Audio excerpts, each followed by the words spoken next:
Hello दोस्तों, star classes में आप सभी का स्वागत है। आज हम लोग एक नए टॉपिक का अध्ययन करने वाले हैं। आज का जो टॉपिक हमारा है अध्यारोपण का सिद्धांत। जी हाँ, आज हम जिसका अध्ययन करने वाले हैं वह अध्यारोपण का सिद्धांत है। आपको बता दें कि अध्यारोपण का सिद्धांत होता क्या है। मान लीजिए हमारे पास एक निकाय है और उस निकाय में बहुत सारे आवेश स्थित है। अब पूछा जाए किसी एक पार्टिकुलर आवेश पर लगने वाला वैद्युत बल बताइए। तो किसी एक पार्टिकुलर आवेश पर लगने वाला वैद्युत बल ज्ञात करने के लिए हम क्या करेंगे, अन्य आवेशों के कारण जो साइड में आवेश रखे गए हैं उन आवेशों के कारण लगने वाले सभी बलों को हम निकालेंगे और निकालने के बाद क्या कर देंगे, जोड़ देंगे। वही उस आवेश पर लगने वाला कुल वैद्युत बल होगा।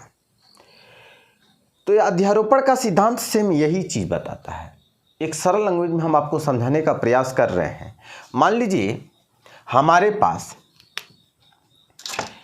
पास एक निकाय है और यहाँ एक आवेश मान लीजिए Q1 आवेश है,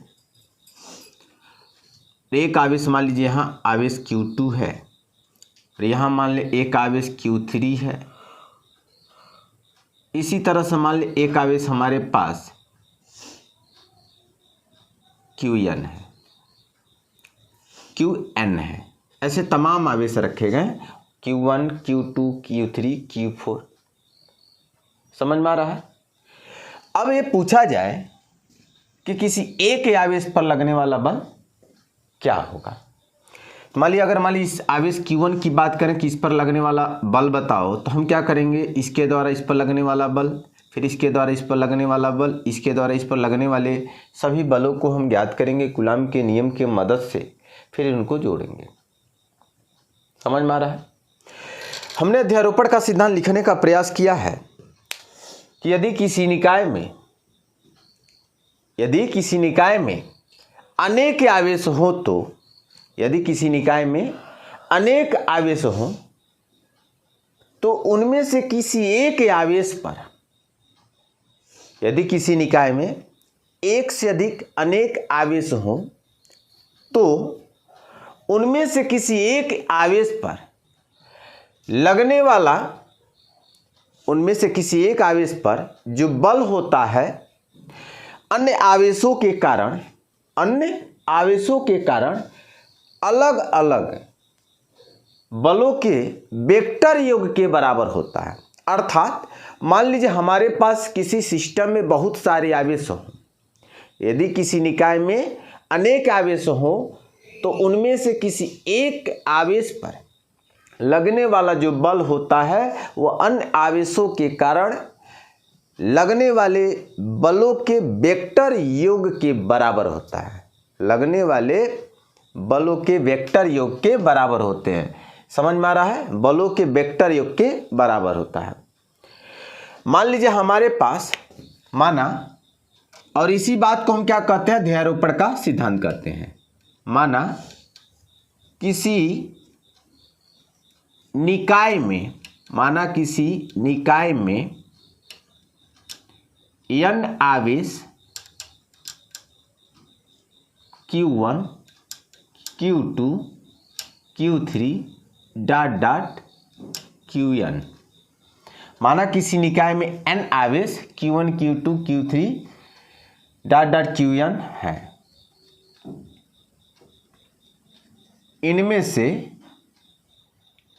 से आवेश Q1 पर लगने वाला, इनमें से आवेश Q1 पर लगने वाला वैद्युत बल की गणना करनी है। माना किसी निकाय में n आवेश Q1, Q2, Q3 Qn है। इनमें से हमें आवेश Q1 पर लगने वाला वैद्युत बल की गणना करनी है। माना आवेश Q2, Q3, Q4 dot dot dot Qn के सापेक्ष आवेश Q1 की स्थिति सदिश वेक्टर r12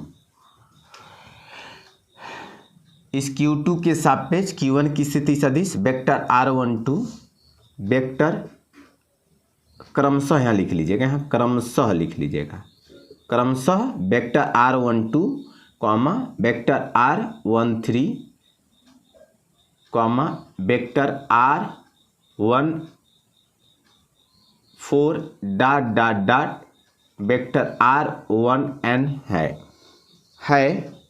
तो मान लीजिए यही इसकी मान लीजिए स्थिति सदिश जो है कितनी है, इस Q1 की Q2 के सापेक्ष स्थिति सदिश हम मान लें क्या है, स्थिति सदिश वेक्टर क्या है r12 और इसकी मान लीजिए हम इसके द्वारा मान लीजिए वेक्टर r13 इसके द्वारा मान लीजिए इसी तरह से 4 मान लीजिए। चलिए एक आवेश और ले लेते हैं, हमारे पास एक आवेश यहाँ मान लीजिए है Q4 है, तो इसके द्वारा इसकी स्थिति सदिश क्या मान लें वेक्टर r14 और मान लें यहाँ Q1 आवेश है, Qn आवेश है, तो इसके द्वारा इसकी स्थिति सदिश क्या मान लें वेक्टर क्या मान लें 1n, क्या मान लें 1n। माना किसी निकाय में Q1, Q2, Q3 dot dot dot Qn आवेश है, उनमें से किसी एक आवेश Q1 पर अन्य आवेशों के कारण लगने वाला वैद्युत बल की हमें गणना करनी है। इसके लिए हम क्या करेंगे, पहले तो हम Q1, Q2, Q3, Q4 ऐसे जो आवेश हैं n तक, इनके सापेक्ष इस आवेश Q1 की स्थिति सदिश हम मान लेते हैं क्रमशः क्या है vector r12 vector r13 vector r14 dot dot dot vector r1n है। देखिए फिलहाल मैंने यहाँ 4 डॉट डॉट है, अब यहाँ तो मान लीजिए हम बना नहीं पाएंगे। अब तो आवेश Q2 के कारण आवेश Q1 पर लगने वाला वैद्युत बल किसके कारण Q2 के कारण Q1 पर, तो हम 1 पे लगने वाला बल 2 के कारण इस वजह से, और यहाँ लगाएंगे 1/4 पाई एप्सिलॉन नॉट, ठीक है। इन दोनों का आवेशों का गुणनफल क्या लिखेंगे Q1 Q2 और दूरी का स्क्वायर, इनकी दूरी हमारी r का स्क्वायर हो जाएगा r12 का स्क्वायर, और दिशा क्या होगा दूसरे आवेश से 1 आवेश की तरफ, पहले आवेश की तरफ क्या करेंगे कैप लगाएंगे दूसरे से पहले की तरफ।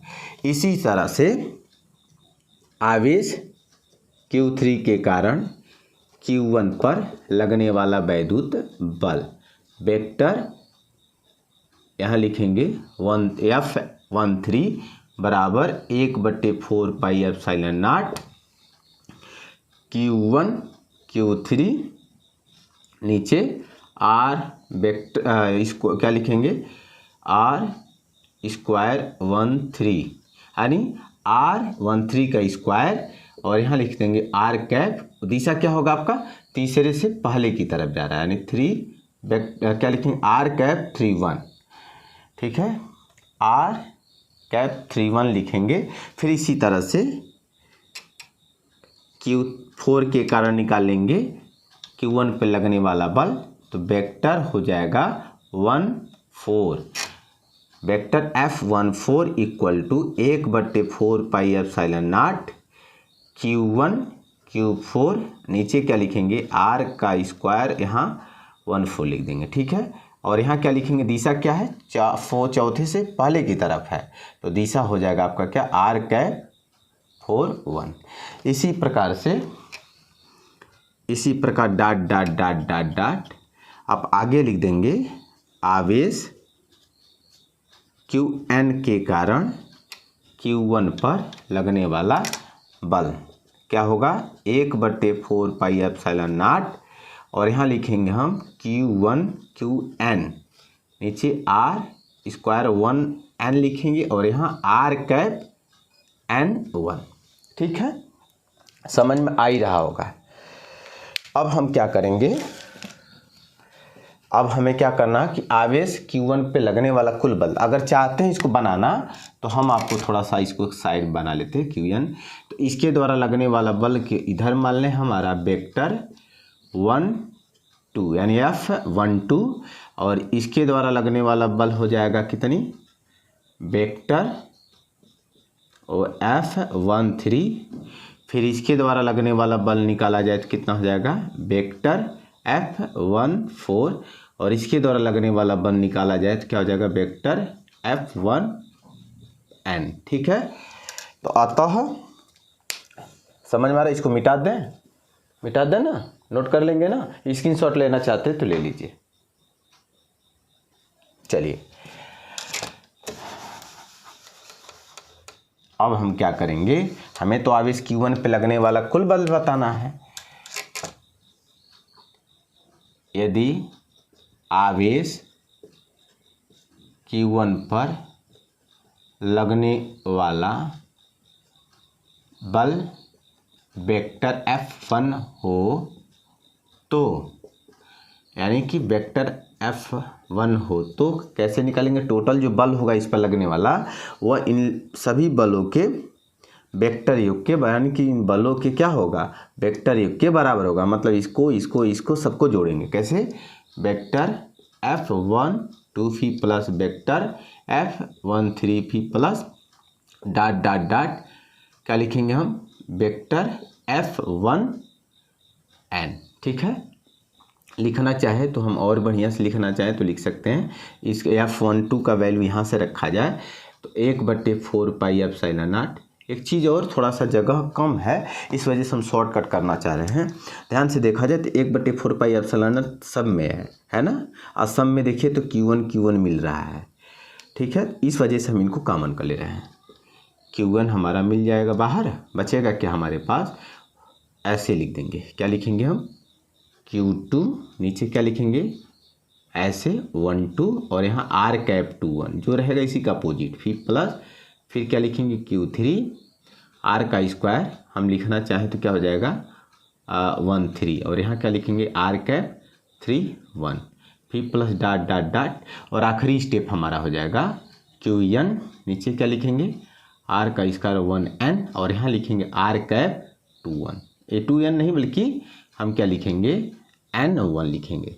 सॉरी भाई, अब जगह थोड़ा सा कम है, आप अपने हिसाब से मेंटेन कर लीजिए। यहाँ क्या लिखे हैं, n1 लिखे हैं, यहाँ जो रहेगा इसी का अपोजिट लिख दीजिएगा। समझ में आ रहा है, तो यही आपका क्या हो जाएगा, आवेश Q1 पे लगने वाला कुल बल होगा।